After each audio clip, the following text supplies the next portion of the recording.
Hello दोस्तों, आज हम लोग फिजिक्स का बहुत ही इम्पोर्टेंट इंटरेस्टिंग टॉपिक है कि ओलिक एसिड के मॉलिक्यूल का हमें साइज़ फाइंड करना है एक एक्सपेरिमेंट के थ्रू। तो ये क्लास 11th की फिजिक्स की जो बुक है उसमें सेकंड चैप्टर में दिया हुआ है ओलिक एसिड का एक्सपेरिमेंट, जिसमें हम ओलिक एसिड के एक मॉलिक्यूल या एक एटम के साइज़ को फाइंड करेंगे, जो कि होता है 10⁻⁹ मीटर। आप देख रहे हैं कितना स्मॉल मॉलिक्यूल होता है, कितना स्मॉल साइज़ होता है इस मॉलिक्यूल की। इसको हम लोग फाइंड करने जा रहे हैं। तो चलिए बिना किसी देरी के वीडियो को शुरू करते हैं। तो हमें एक एक्सपेरिमेंट में क्या करना होता है, सबसे पहले 1 सेंटीमीटर क्यूब हमको लेना होता है ओलिक एसिड। 1 सेंटीमीटर क्यूब हमको ओलिक एसिड लेना होता है, ठीक है। इसको हम लोग मिक्स करते हैं 19 सेंटीमीटर क्यूब किसमें of alcohol. 1 centimetre oleic acid लेते हैं, उसमें उसको 19 सेंटीमीटर क्यूब एल्कोहल में मिक्स करते हैं, जिससे हमको 20 सेंटीमीटर क्यूब का एक सॉल्यूशन मिलता है। उसका जो सॉल्यूशन का वॉल्यूम होगा वो 20 सेंटीमीटर क्यूब हो जाएगा, ठीक है। अब इस 20 सेंटीमीटर क्यूब के सॉल्यूशन में से हमको क्या करना होता है, 1 सेंटीमीटर क्यूब सॉल्यूशन, ठीक है। 1 सेंटीमीटर क्यूब सॉल्यूशन को हम लेते हैं और उसको फिर से 19 सेंटीमीटर क्यूब एल्कोहल में मिक्स कर देते हैं, ठीक है, जिससे हमको फिर से एक 20 सेंटीमीटर क्यूब का सॉल्यूशन मिलता है। लेकिन ये जो सॉल्यूशन होता है वो बहुत ही डाइल्यूट होता है, यानी इसमें ओलिक एसिड की जो कंसंट्रेशन है वो बहुत ही ज़्यादा कम होती है, ठीक है। तो कैसे किया हमने कि 1 सेंटीमीटर ओलिक एसिड लिया, उसको 19 सेंटीमीटर क्यूब एल्कोहल में मिक्स कर दिया, जिससे हमको 20 सेंटीमीटर क्यूब का सॉल्यूशन मिला, ठीक है। अब इस 20 सेंटीमीटर क्यूब के सॉल्यूशन में से 1 सेंटीमीटर क्यूब का सॉल्यूशन हमने लिया और उसको फिर से 90 सेंटीमीटर क्यूब प्योर एल्कोहल में मिक्स किया, जिससे हमको 20 सेंटीमीटर क्यूब का एक सॉल्यूशन मिला, डाइल्यूट सॉल्यूशन, ठीक है। इसमें जो है ओलिक एसिड की कंसंट्रेशन बहुत ही ज़्यादा कम हो गई है। इसमें ओलिक एसिड की कंसंट्रेशन कितनी हो गई है, देखते हैं। ओलिक एसिड्स कंसंट्रेशन कितनी हो जाएगी, 1/, पहले 20 थी, यानी 20 सेंटीमीटर क्यूब में 1 सेंटीमीटर क्यूब ये था, तो अभी कितना हो जाएगा 1/20 इंटू 20 सेंटीमीटर क्यूब। ये ओलिक एसिड का कंसंट्रेशन है इस सॉल्यूशन में, ओके। 20 सेंटीमीटर क्यूब, ठीक है। इस 20 सेंटीमीटर क्यूब में 1 सेंटीमीटर क्यूब ये है, तो यहाँ पे ओलिक एसिड का कंसंट्रेशन हमारे पास 1/20 इंटू 20 सेंटीमीटर क्यूब आ गया है। अब यहाँ पे एक प्रश्न उठ सकता है कि हमने ओलिक एसिड को एल्कोहल में ही क्यों मिक्स किया, ठीक है। हम इसको वाटर में भी मिला सकते थे, लेकिन हमने वाटर में नहीं इसको मिलाया, क्योंकि देखिए इसका मैं रीज़न आपको आगे बताता हूँ, क्योंकि अभी आपको थोड़ा समझने में दिक्कत हो सकती है। तो देखिए यहाँ पे ओलिक एसिड का कंसंट्रेशन कितना हो गया, इतना हो गया, ठीक है। अब हम लोग क्या करेंगे कि इस ओलिक एसिड के कंसंट्रेशन, यानी ये जो सॉल्यूशन हमने बनाया है इसमें ओलिक एसिड का कंसंट्रेशन इतना है, ठीक है। इस सॉल्यूशन में ओलिक एसिड का कंसंट्रेशन इतना है, तो इसमें से हम कई ड्रॉप्स जो हैं, अब जैसे इसमें जो है कई सारी ड्रॉप्स होंगी, सॉल्यूशन की कई सारी ड्रॉप्स होंगी। तो अब हम लोग देखते हैं वॉल्यूम जो होगा एक ड्रॉप का, volume of 1 drop of solution, एक ड्रॉप का सॉल्यूशन कितना होगा, मान लीजिए V, ठीक है, V होगा। और अगर इसमें n नंबर ऑफ ड्रॉप्स हैं, volume of n drops in solution, तो वो कितना हो जाएगा, NV हो जाएगा, ऐसी तो सीधी सी बात है। तो हमने जो ये सॉल्यूशन जो हमने तैयार किया है, ये 20 सेंटीमीटर क्यूब, इसमें से हम n नंबर ऑफ ड्रॉप्स जो हैं वो हम एक बीकर लेंगे, ठीक है, या एक बाउल लेंगे, उसमें वाटर फिल होगा। ये बाउल हम एक लेंगे, इसमें जो है वाटर फिल होगा, ठीक है। तो इसमें हम इसी सॉल्यूशन को डालेंगे, ठीक है। इसमें कितनी ड्रॉप्स होंगी, तो n नंबर ऑफ ड्रॉप्स मान लीजिए हमने इसमें डाल दी। तो अब ये ओलिक एसिड का जो सॉल्यूशन है, ठीक है, ये एक लेयर फॉर्म करेगा इस वाटर में, ठीक है।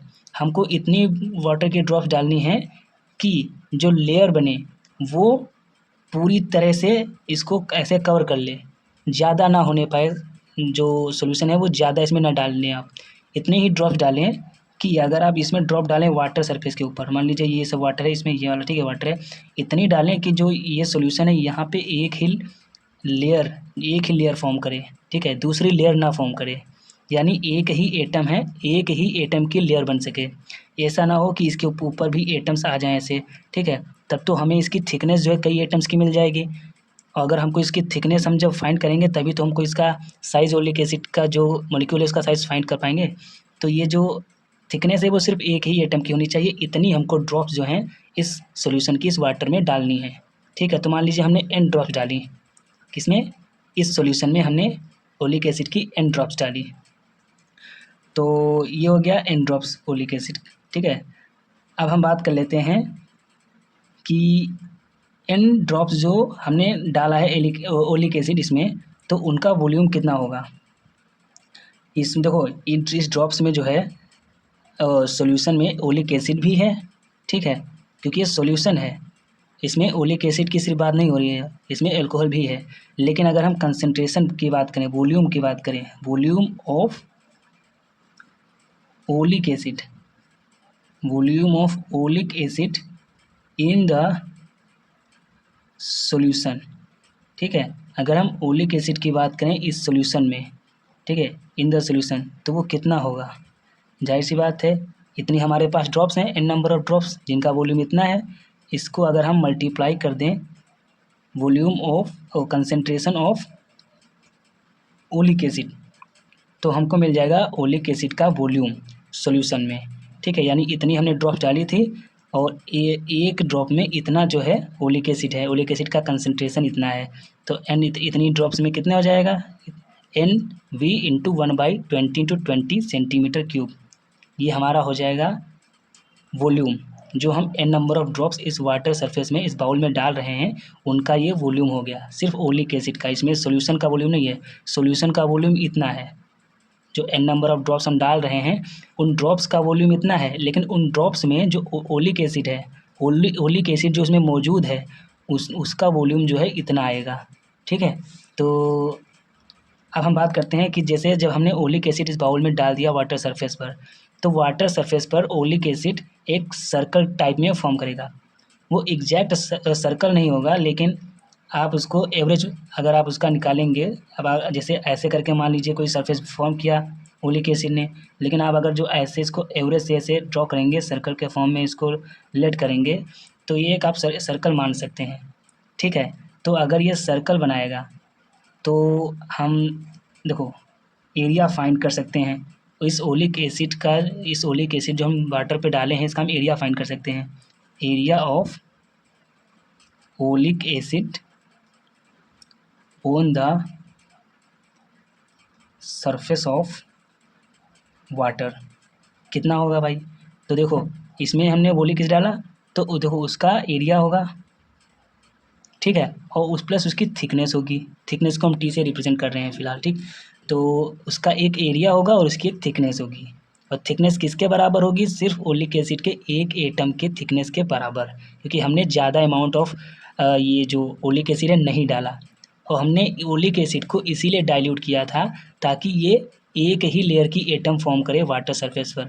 अगर इसका कंसंट्रेशन ओलिक एसिड का ज़्यादा होता या प्योर ओलिक एसिड होता और उसको वाटर में डालते, तो वो कई सारी एटम्स की लेयर फॉर्म करता, तो हमको जो है साइज़ फाइंड करने में दिक्कत होती और हम एग्जैक्ट इसकी साइज़ नहीं बता सकते थे, इसीलिए हमने इसको डाइल्यूट किया, वो भी एल्कोहल में डाल के।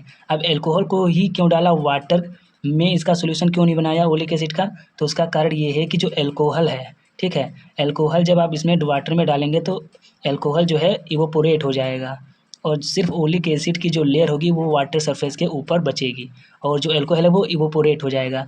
लेकिन अगर हमने ओलिक एसिड को वाटर में डिज़ोल्व किया होता, ठीक है, तो ये डिज़ोल्व ही नहीं होता वाटर में, क्योंकि ओलिक एसिड जो है जैसे ऑयल होता है, इसके पास ऑयल जैसी प्रॉपर्टी होती है, ये सोप टाइप का होता है, सोप, साबुन, ठीक है, तो ये जो है वाटर में डिज़ोल्व नहीं होगा, उसका सॉल्यूशन नहीं बनाएगा, और एल्कोहल में ये डिज़ोल्व हो जाता है ओलिक एसिड, ठीक है, इसलिए हमने एल्कोहल को लिया था।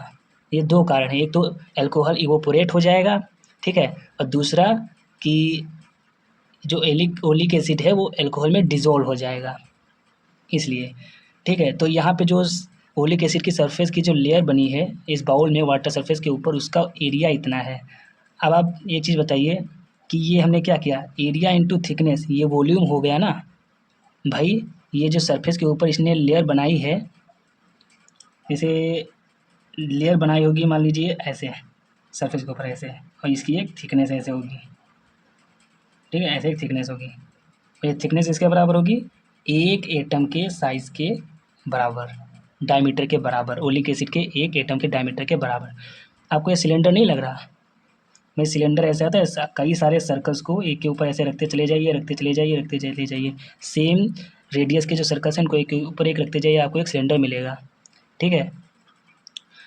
तो सिलेंडर आपको मिलेगा ना, तो उसका क्या होता है, area into thickness, area into thickness. तो चलिए ये आपको मैंने अलग से कॉन्सेप्ट बता दिया। अब ये जो इसने यहाँ पे इसने बाउल के ऊपर वाटर सरफेस के ऊपर जो इसने ये वॉल्यूम जो इसका हुआ है, ठीक है, इतना इतना सेंटीमीटर क्यूब, ये जो है इस वॉल्यूम के बराबर होगा, ठीक है। जो ओलिक एसिड का जो हमने ड्रॉप डाली थी उसमें ओलिक एसिड का वॉल्यूम इतना था, तो वो वॉल्यूम अब चेंज थोड़ी हो जाएगा। अब वो वाटर सरफेस पे जो लेयर बन रही है उसका वॉल्यूम पहले वाले के बराबर ही होगा। तो हम इसको ऐसे लिख सकते हैं, NV 1/20 into 20 is equals to A into T. यहाँ पर देखिए ये जो है वो एरिया है और टी जो है थिकनेस है, ठीक है। तो बस हमको अब कुछ नहीं करना, हमको थिकनेस फाइंड करनी थी, तो हम यहाँ से थिकनेस फाइंड कर सकते हैं। थिकनेस यानी T इज इक्वल्स टू यहाँ पे ये NV, ये 1/20 इंटू 20, ठीक है। और ये एरिया यहाँ पे इंटू में है तो इस साइड में आएगा, तो ये हो जाएगा अपॉन में, ठीक है। और ये थिकनेस हो जाएगी सेंटीमीटर में। तो ये हमारे पास निकल के आ गया इसका रिलेशन।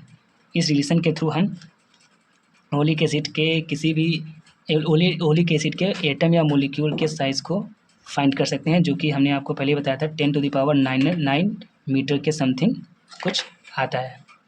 ओके, तो अगर आपको हमारा वीडियो पसंद आया हो तो लाइक करिए, सब्सक्राइब करिए और शेयर करिए। मैं क्लास 11 से रिलेटेड 12 से आपको मैं बता दूं, क्लास 6 से लेकर 12 तक जितनी भी मैंने डिस्क्रिप्शन में दे रखा है ना कि इस सब्जेक्ट की वीडियो अपलोड करूँगा, तो मैं अपलोड करता रहूँगा, ठीक है। तो चलिए मिलते हैं नेक्स्ट वीडियो में।